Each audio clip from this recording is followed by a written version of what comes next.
अस्सलाम वालेकुम क्लास। अल्हम्दुलिल्लाह मैं ठीक हूँ और उम्मीद करता हूँ कि आप लोग भी सारे ठीक होंगे।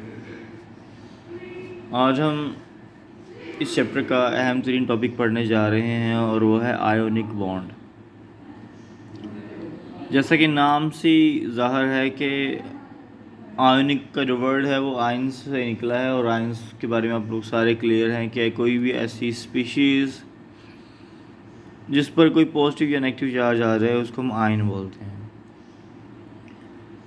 तो आयंस के दरमियान में जो बॉन्ड बनता है, एक पॉजिटिव और नेगेटिव आयन के दरमियान में जो अट्रैक्शन होती है, हम उसको आयोनिक बॉन्ड के नाम से जानते हैं। So the element of group 1 and group 2 have the tendency to lose their valence electron forming positively charged ion।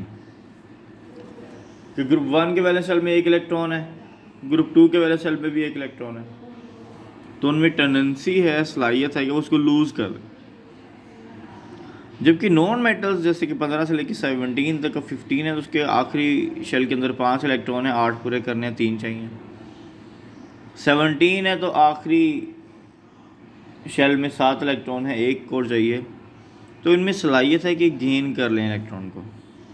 इस वजह से ये इलेक्ट्रोनेगेटिव एलिमेंट्स हैं और इनकी इलेक्ट्रॉन अफिनिटीज़ की वैल्यू बहुत ज़्यादा हाई है। इलेक्ट्रॉन अफिनिटीज़ आपको पता है एनर्जी जो रिलीज़ की जाती है इलेक्ट्रॉन को एक्सेप्ट करने के लिए।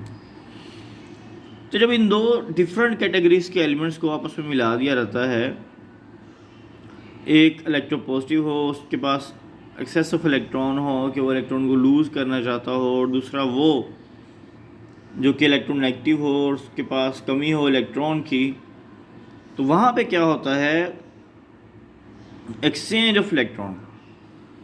ठीक है, तो वो bond which is form due to the complete transfer of electron, कि एक जिसमें टेंडेंसी थी लूज़ की उसने लूज़ कर दिया, इलेक्ट्रॉन दे दिया।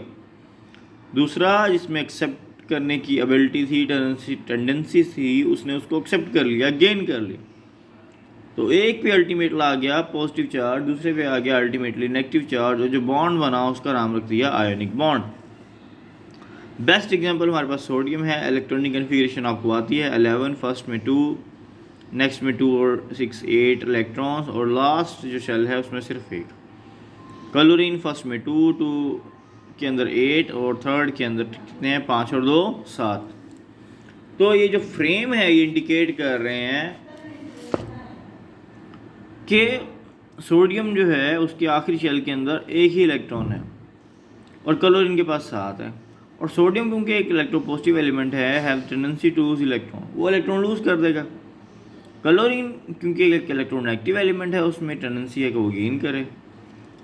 तो इस तरीके से वो एटम, इसके ऊपर डॉट इस वजह से लगा है क्योंकि उसके पास इस टाइम 11 है, वो एक इलेक्ट्रॉन निकाल रहा है क्लोरीन, जिसकी वजह से उस पर पॉजिटिव चार्ज आ गया, केटाइन बन गया, और क्लोरीन उसी इलेक्ट्रॉन को एक्सेप्ट करके एनाइन बन गया और इस पर नेगेटिव चार्ज आ गया। तो उसके आखिरी शेल का जो एक था वो निकल गया, तो ये पीछे 6 और 2 8 पूरे हो गए, स्टेबल हो गया। क्लोरीन के पास 5 और 2 7 थे, एक और गेन कर लिया, 8 पूरे हो गए।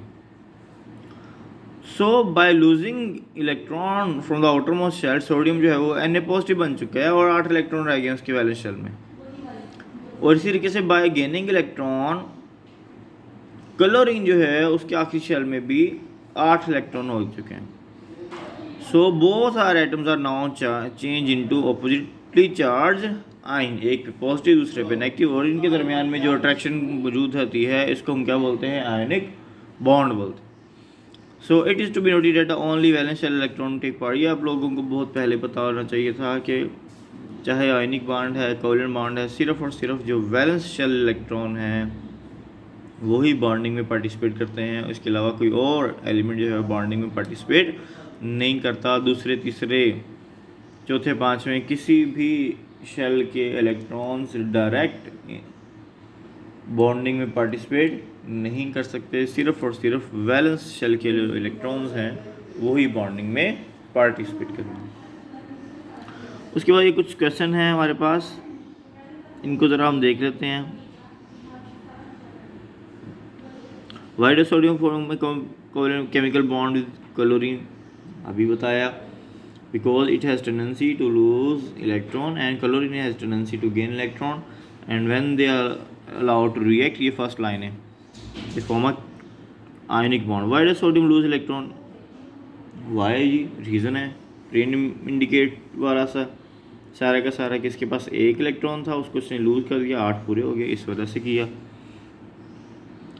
Y do atoms fall octet rule, ये हमने कल पढ़ा था. To attain stability, first paragraph, ठीक है. वाई डू एटम्स अटेन, क्योंकि यूनिवर्सल रूल है कि हर चीज़ स्टेबिलिटी चाहती है.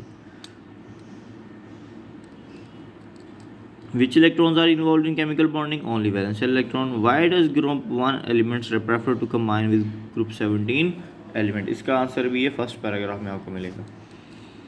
उसके बाद why chlorine can accept only 1 electron, ठीक है, क्योंकि उसके अंदर यहाँ से भी आप लोग लिख सकते हो, ठीक है, इससे भी लिख सकते हो, और ये फ्रेम इलेक्ट्रॉनिक कन्फिगरेशन करके भी लिख सकते हो. और बेहतर यही है कि आप इलेक्ट्रॉनिक कन्फिगरेशन बनाएं और इसको बताएं कि because it has 7 electrons in their valence shell and have only capability and capacity to accommodate only 1 electron in their valence shell.